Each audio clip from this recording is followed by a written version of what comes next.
Alright, guys. I just found out about this guy, James Tyson. He's an ex-cop here in Canada. Mostly being a cop here just means you politely ask people to stop committing crimes. But now he's become a ghost hunter. And I want the story of how all this happened. And later, we're going ghost hunting at a haunted house. Let's go! Nice to meet you, man. Can I film this outfit? It's incredible. Looking sharp. And hey, everybody. And that's your Tesla. Is that okay if I say that? Yeah, it is. It's not a car. It's not a car. It's a computer with 4 wheels, and it's insane. You're a machine with 4 wheels. I love you. I love you already, dude. Okay, thanks. Say again what you just said. Okay, I was just saying that I've been seeing dead people all my life. And you see dead people often, down to seeing a lady beside me right now. She's about this tall, and she looks like she may have passed away in the 70s. Okay, and she's watching over me, or what is she doing? Yeah, she's bumpers on the little kids bowling lane. That's awesome, thank you. Yeah. Okay, can we start from the beginning? So like, you're a police officer, you have no idea you have this gift or curse, whatever you would. It's a thing. It's a thing. Someone would call me up and say, "Can you go check on my Uncle Bob, because I haven't seen him for a while?" And you pull up the little house he lives in, you get out of your car, and the inside of the windows are covered in flies, and you're thinking, crap, I know what happened to Uncle Bob. And you put the Vicks vapor rub up your nose, and you bang on the door, and hopefully he left it unlocked, and you go in. As I'm doing it, I'm explaining what I'm doing to the dead guy. I'm saying, okay, I'm only looking through your drawer here because I have to look at this and this and this, or I'm only going through your medicine cabinet because of this. But totally in hindsight, looking back, going, how come I did it for some and didn't for others? So talking to some of my psychic buddies, they're going, well, yeah, because you automatically knew Buddy was still there. We're in the Tesla, baby. Living it up. Living it up. It is, life's good. We're in a Tesla by the beach. Fucking, this rips. This is kind of fun. Hey, what's up with that? I shit my pants. It wasn't me, dude. It was a ghost. He's intelligent And charming, and ominous. Handsome. Dashing, really. You're gonna take our adrenal glands at the end of all this. Just a ghost hunter ripping around in a Tesla, dude. So sick. Right? Cheers. Yeah, cheers, miss. Here's looking up your kilt. Mm-hmm. Do you think Ghost Adventures and all these shows are bullshit? Excuse me. I'm sorry. I think in my past life I was an alien. It was just like came up in conversation. Maybe I wasn't. No, you weren't. It's not a past life thing. But you are alien. Fair enough. And there's certain things you can't say. Like when if I look at this lady beside you, I know if I was to say, does Jesus have brown eyes or blue eyes? Okay, so I don't know if you caught what just happened. Jim was talking about like things you can and can't say to dead people, and he said, like, for example, I can't ask what color eyes Jesus has. And then as soon as he said that, the curtains in the corner of the room violently moved. Here, watch it again. And there's certain things you can't say. Like when if I look at this lady beside you, I know if I was to say, does Jesus have brown eyes or blue eyes?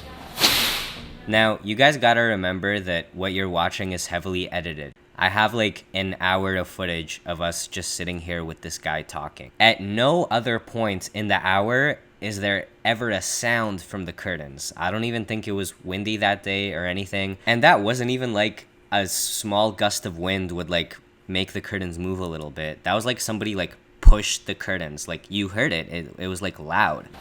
You can make what you will of this. I mean, real fans of the channel know that I don't need to make something up and clickbait it, and I just don't do that. And I call things out when I think they are bullshitty.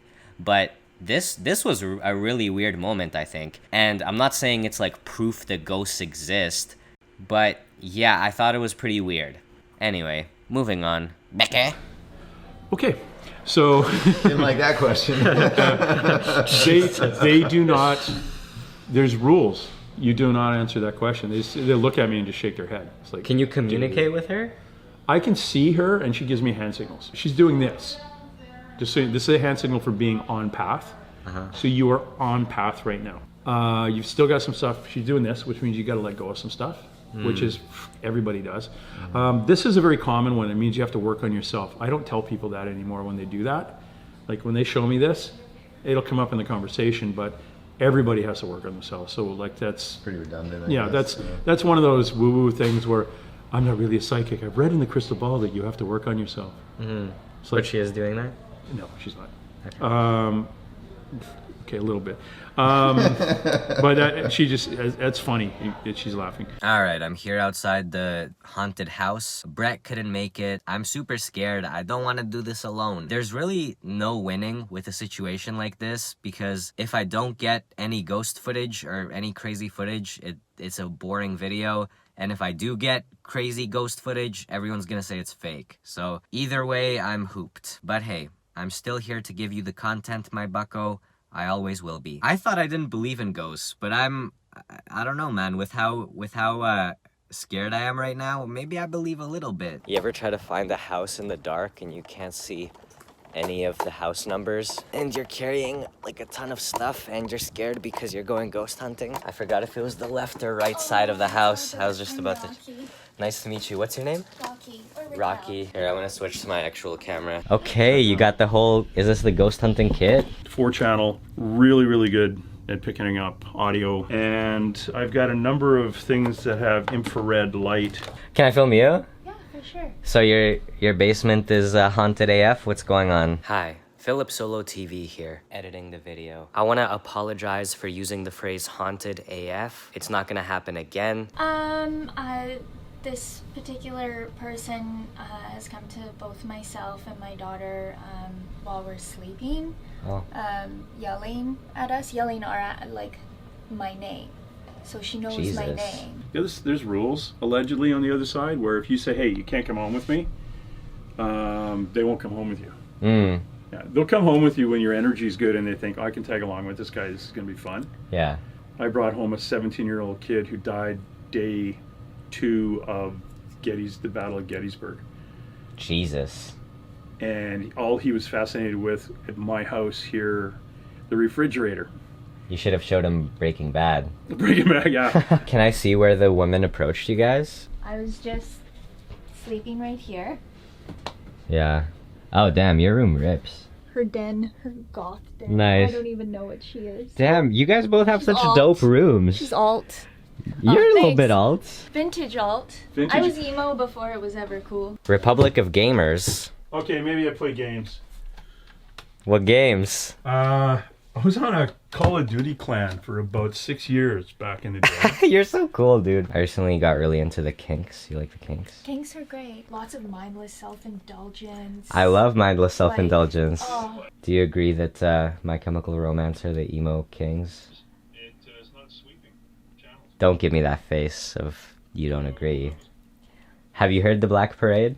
Oh my god. It's one of the greatest albums ever made. It's just a fact. I'm just a little snobby about it. You're killing me.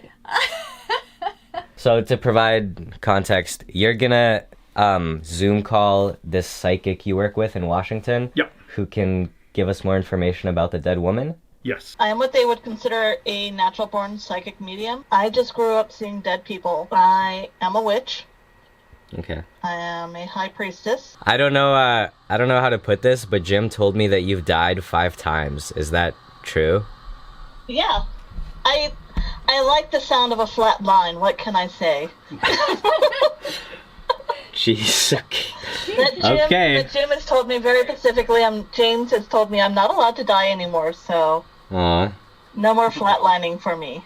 So how did you die? What was the 5 times? What was the causes? The first time was I was itty bitty. It was surgery to remove a cancerous tumor. Okay. And the most recent time was a very bad concussion. I actually dented the top of my head. I probably should have gone to the hospital, but like an imbecile, I got in the car and drove myself home. And I'm afraid I'm a little distracted, so I can't remember the other 3 offhand. You can't remember how you died 3 times? Well, what happens is that I start plugging in to where you guys are at, and I start hearing, and I start receiving images. Okay. They want me to see the house. It's kind of an outdated look. You really gotta update this place. Shut up. No. Whoever's in this space, it's really high emotion.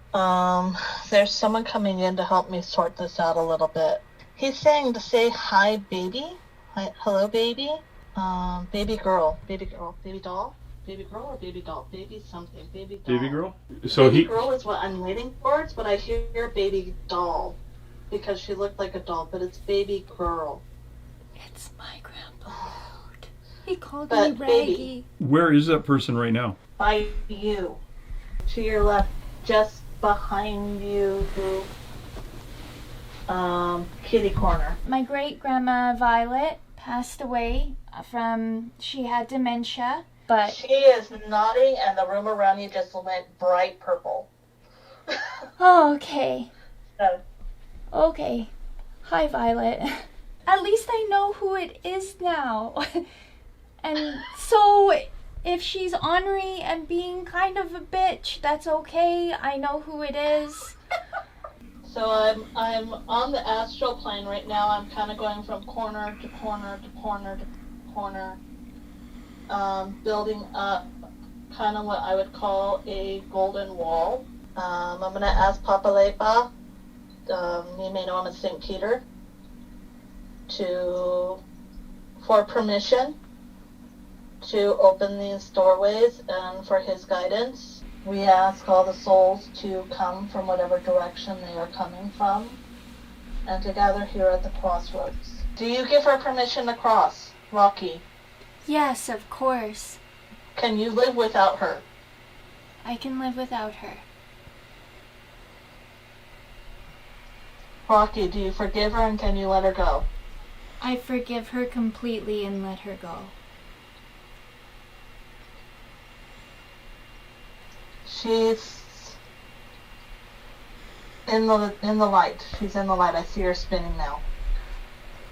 Okay, maybe I've seen too many Hollywood movies, but I was expecting the table to start levitating, the plates to start flying. That was like more of a psychic reading. If you watch the channel, you know my opinion on psychics.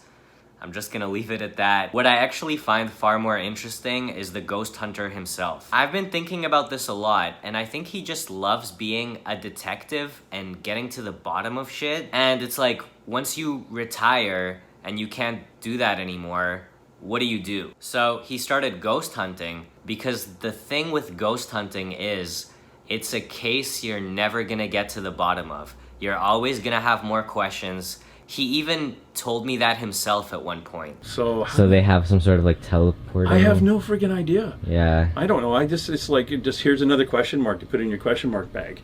It's like, I don't know. Yeah. You're always gonna keep exploring. You're probably never gonna get any answers. And I do think it's pretty poetic that he loves investigating, and whether it's on purpose or subconsciously, he's put himself on this path where he can keep investigating for the rest of his life. You know, for the greatest detective on earth, the ultimate case is one that's impossible to crack. And that's because when you have that level of passion for something, it's more about the journey than the destination. I can kind of relate because it doesn't matter how many subscribers I have or how many views or how old I am or this or that. I just have to keep doing this because I'm addicted. I live in a city where Teslas are almost a dime a dozen, and a lot of the people driving them are business people who are dead inside. But if you're ever in Western Canada and you see a dashing bald man with a giant beard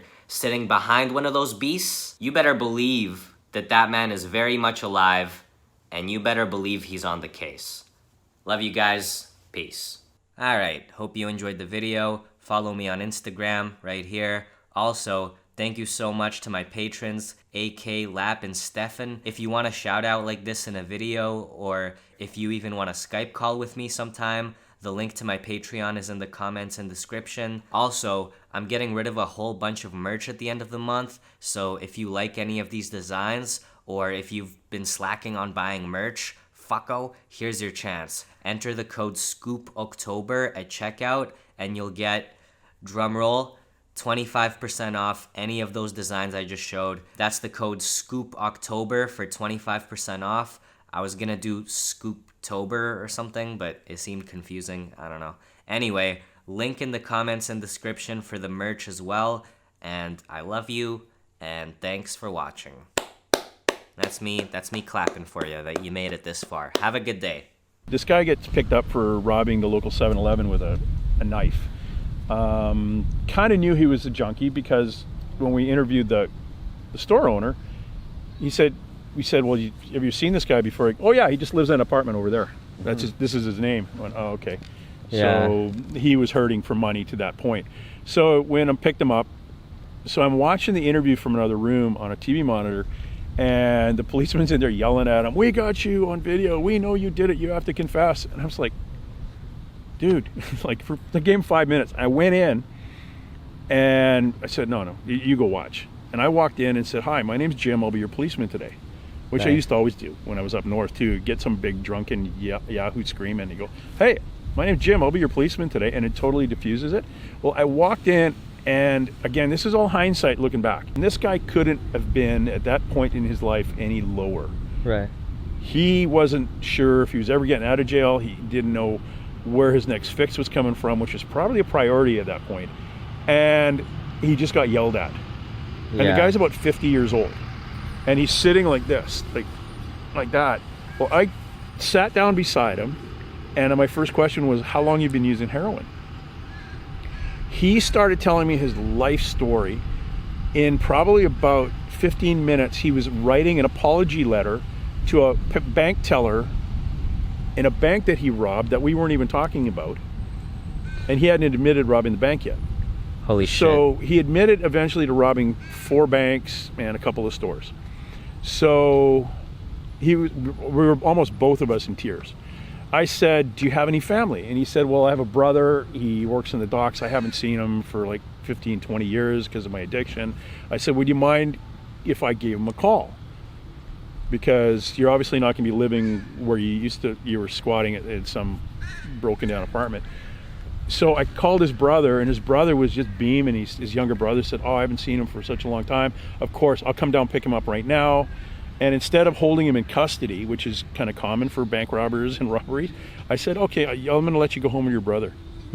So I wrote my court document up for addiction and requested a little bit of lenience on this guy, and didn't charge him for like the banks. See, back in the day, guys used to actually rob banks. That's what they did for a living. Yeah. And that's just being a jerk. This guy's robbing a bank and a store because he has to get to his next 4 hours. And then his next 4 hours. And then his next 4 hours. He was passing notes. If he had a gun, that could be different. But he was a junkie passing notes. So he goes to court. His defense counsel looks at it, and the Crown calls me up and says, "We should charge him with the banks." I said, "No, I don't want to charge him with the banks." He did his 14 months or 18 months, and hopefully is now reconnected with his brother. Things have changed. Do you find that drinking alcohol kind of inhibits your vibration, or like you as a conduit? Yeah, because it does. I had somebody close to me passed away last year, and she would visit me, and didn't visit me for a while, and visited one of my dreams the other day.